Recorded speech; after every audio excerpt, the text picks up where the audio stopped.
Hey, welcome back to the channel.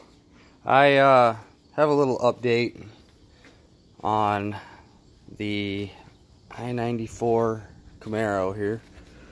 I removed the wrap, as you can tell. I painted the ZL1 spoiler, put the wicker bill back on it. I put a OEM ZL1 front end conversion on it. Painted it to match the car. All paint work was done in-house, in my garage by me. I then sent the car out to a detail place by me that's local and had them completely paint correct the entire car. It's got some areas where they had, if you can see this here, it's from a razor blade cutting the vinyl. I had the paint removed from the roof.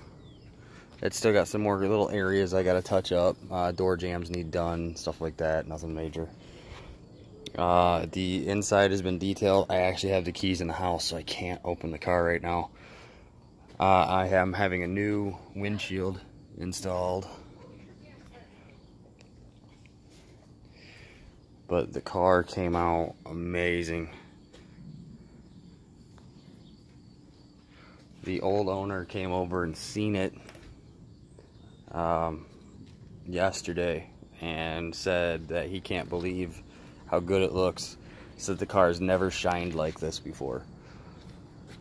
So I guess that's a plus. I mean, and they ceramic coated it too. I mean, this thing is so smooth. It feels like I've never felt a car this smooth. So anybody who's looking to get any kind of ceramic coating and stuff like that done on their car, do it. It comes out amazing. Got my brother's car right there. Needs tie rod ends. So he took it to a shop and they tried to charge him $625 to do tie rod ends on this car. I mean, are you kidding me? It takes me 45 minutes to do tie rod ends and then another 10 minutes to do an alignment. It's nothing. I got the diesel back out. I fixed its coolant leak. The supercharged car still needs some fine tuning with the tune. I have all the cowling out right now. I blew a coolant hose. You guys know with these chargers, the heater core T-lines.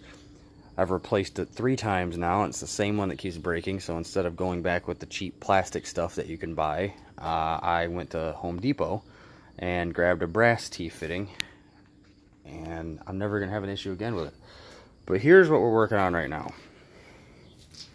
This is my dad's car. He just bought it at auction. Beautiful car. Beautiful color. It is a ex-Indiana police cruiser. And if you look, there are no holes in the roof. It's never had a spotlight in it on either side. There's no holes in the hood.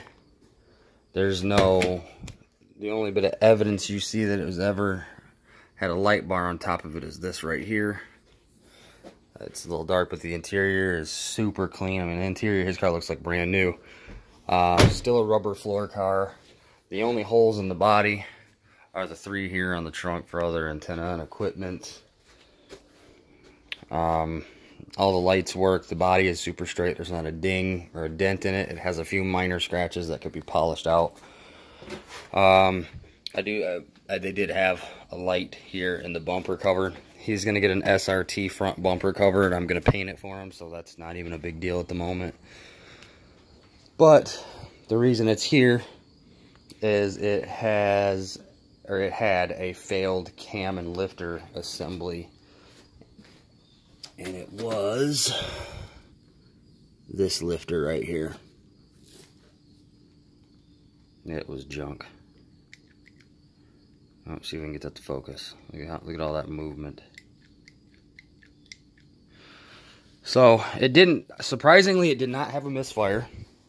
But it had a major lack of power. Check engine light was on. Never even scanned it, to be honest with you guys. Never scanned it for codes. Once I heard the way this engine sounded, I knew. Time for a cam. So he brought it over here last night at about 7 o'clock. We had the whole thing torn down to this right here, and it only took about, I think it was 10:30 when we got it to this point. So we're gonna do motor mounts. I mean, because look at it, it's super easy. It's 3 bolts, and I jack the motor up, and the motor mount pops right out. Better to do them now. They're 50 bucks a piece. Anybody doing a cam swap on one of these cars, do your motor mounts at the same time. I can guarantee you, at least the driver's one is bad, because that's the one when you punch it, the motor rocks this way. So 99% of the time, driver's side's bad, passenger side's on its way next. I've got bad motor mounts. I got 2 bad motor mounts in one of my other cars, and I'm not even touching them until I get until it's time for cam.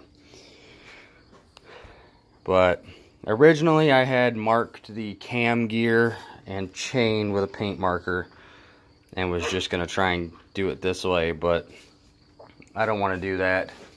What I'm gonna wind up doing is I'm gonna take these 4 bolts out of the oil pump. I'm gonna rotate it this way. I'm gonna get the retainer bolt for the pickup tube out. We'll pop the pickup tube and I'm gonna pull the oil pump off, and I'm gonna reset the timing and everything the correct way, because there is just no point in trying to take a guess at this.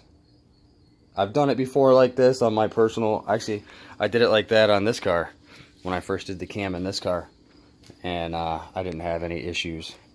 The main problem you will have though is when you go to put this timing set back together, leave the oil pump off, it's gonna be a pain in the nuts to try and keep everything lined up. I typically take a zip tie and I'll keep it wrapped real tight around that bottom set, around the bottom crank pulley or crank gear. Sorry guys, my mind is elsewhere right now. I'm trying to focus on my dog because he's I think he's about to figure out how to get over the gate instead of under it now. But yeah, this is it. This is getting a 392 cam and an MDS delete, so it will run great. I'm actually debating on just putting MDS lifters back in it, because of it's gonna require a tune to make it not have a check engine light and stuff, but